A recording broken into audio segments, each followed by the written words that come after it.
देश अहिले नयाँ चरणमा छ। पुराना राजनीतिक पार्टीका नेता कार्यकर्ताहरूभन्दा नयाँ नाम जोडिएका राजनीतिक कार्यकर्ताहरूले देश सञ्चालन गर्ने अवस्थामा छ। यहाँ समृद्धिको कुरा भइरहेको छ। समृद्धि कसरी हुन्छ? एउटा सचेत नागरिकको हैसियतले र सचेत शिक्षकको हैसियतले र उद्यमीको हैसियतले भनिदिनुहोस् न, समृद्धि चाहिँ कहाँ छ र कसरी सम्भव होला? अब यो समृद्धिका कुराहरू म पनि त्यस्तो विज्ञ होइन, तर सरसर्ती एउटा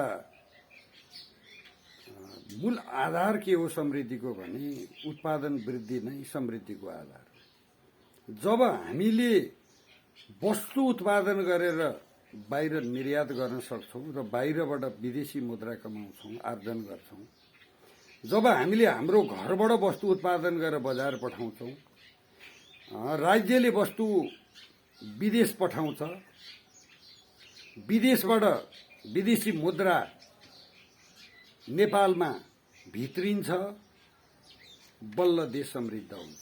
यसको लागि म के देख्छु भने एउटा कृषि उत्पादनमा वृद्धि गर्नुपर्ने, अर्को औद्योगिक उत्पादन, अर्को चाहिँ विद्युत, अर्को चाहिँ विदेशीलाई यहाँ ल्याउने र नेपालका चाहिँ महत्त्वपूर्ण कुरा देखाएर विदेशीलाई यहाँ भित्र्याउने, पाहुना बनाउने, पर्यटन, व्यवसाय, यो चारवटा नेपालको समृद्धिको आधार हो भन्ने मलाई लाग्छ।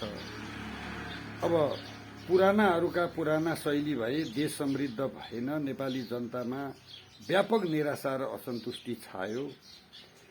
चलाइरहेका दलका पनि कतिपय कमी कमजोरी भए नभएका होइनन्, आर्थिक रूपमा चाहिँ सफा देखिन सकेनन्। समृद्धिको खासै खाका ल्याएर नेपाली जनतामा जाने व्यवहार त उनीहरूले पनि देखाएनन्। अहिले यो नयाँ शक्तिको रूपमा चाहिँ राष्ट्रिय स्वतन्त्र पार्टीले चाहिँ झण्डै 2/3 बहुमत ल्याएको छ।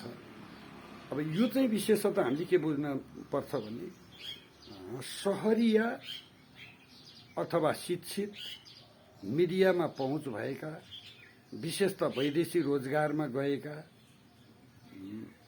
विद्यार्थी, नवयुवा, यिनीहरूको असन्तुष्टिबाटै यो आन्दोलन उठ्यो र यो आन्दोलनकै रूपमा यो राष्ट्रिय स्वतन्त्र पार्टी जन्मियो।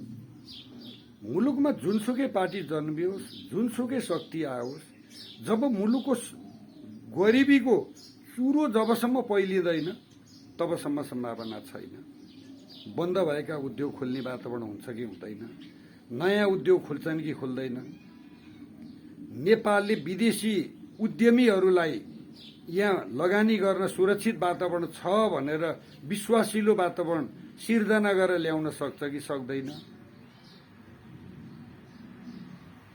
जबसम्म त्यो सम्भव छैन तबसम्म औद्योगिक उत्पादन सम्भव छैन। कृषि उत्पादन त किसानले गर्ने हो। जब नेपाली जनता परिश्रम गर्नुपर्छ भन्ने भावबाट जब प्रभावित हुँदैनन्, परिश्रम गरेर हामीले उत्पादन गर्नुपर्छ, यो हामी नागरिकको दायित्व हो, मुलुकको समृद्धिमा हाम्रो जिम्मेवारी छ भनेर बुझ्दैनन्, त कुनै शक्ति आए पनि मुलुकको अवस्था यही हो।